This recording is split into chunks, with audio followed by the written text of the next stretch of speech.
വളർത്താൻ വേണ്ടിയിട്ടാണ് ഈ കൂട്ടം ആൾക്കാർ ഇന്ന് പരിശ്രമിക്കുന്നത്. പക്ഷേ അവിടെ നിന്ന് തികച്ചും വ്യത്യസ്തമായിട്ടാണ് ആര് പ്രവർത്തിക്കുന്നത്? Self employed. അവർ സ്വയം തൊഴിൽ കണ്ടെത്തും. പക്ഷെ ഇവിടെയും റിസ്ക് വളരെ കൂടുതലാണ്. സ്വയം തൊഴിൽ കണ്ടെത്തണമെങ്കിൽ നമുക്ക് എന്തെങ്കിലും മൂലധനം വേണം.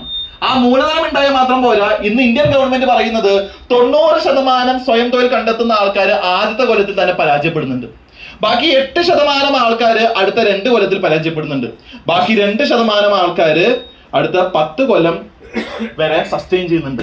അപ്പൊ ഇവിടെ നമ്മൾ സെൽഫ് എംപ്ലോയ്മെന്റ് ചെയ്യാൻ തീരുമാനിച്ചാലും വിജയ സാധ്യത വളരെ കുറവാണ്. കാരണം ഇന്ന് കോമ്പറ്റീഷന്റെ കാലം. ഒരാൾ കുഴിമന്തി കട തുടങ്ങി, നാട് മൊത്തം എന്തായി? പക്ഷെ നല്ലത് എവിടെയാണോ അവിടെ ആൾക്കാർ പോകുള്ളൂ. കോമ്പറ്റീഷൻ കൂടുകയാണ് അല്ലെ. ഒരു ബേക്കറി ഒരു സ്ഥലത്ത് തുടങ്ങി കഴിഞ്ഞാൽ അവിടെ തന്നെ ചുറ്റുപാട് ഒരു 4-5 ബേക്കറി വന്നു കഴിഞ്ഞാൽ ആ കച്ചവടക്കാരന്റെ കാശ് പൂട്ടും. ഇപ്പൊ ഇവിടെ ഒരു മോള് വന്നു, ഇവിടെ ഒരുപാട് കടകളുണ്ട്.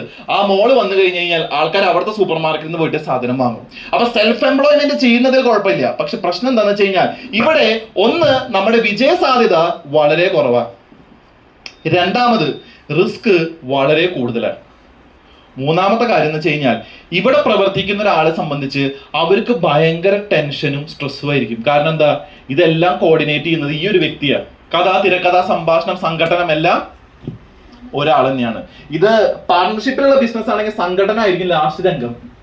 രണ്ടുപേരും തമ്മിൽ അടിച്ചങ്ങട് പിരിയും. അപ്പൊ ഇന്നത്തെ കാലത്ത് സെൽഫ് എംപ്ലോയ്മെന്റ് ആവാന്ന് പറയുന്നത് ബുദ്ധിമുട്ടുള്ള ഒരു കാര്യം തന്നെയാണ്.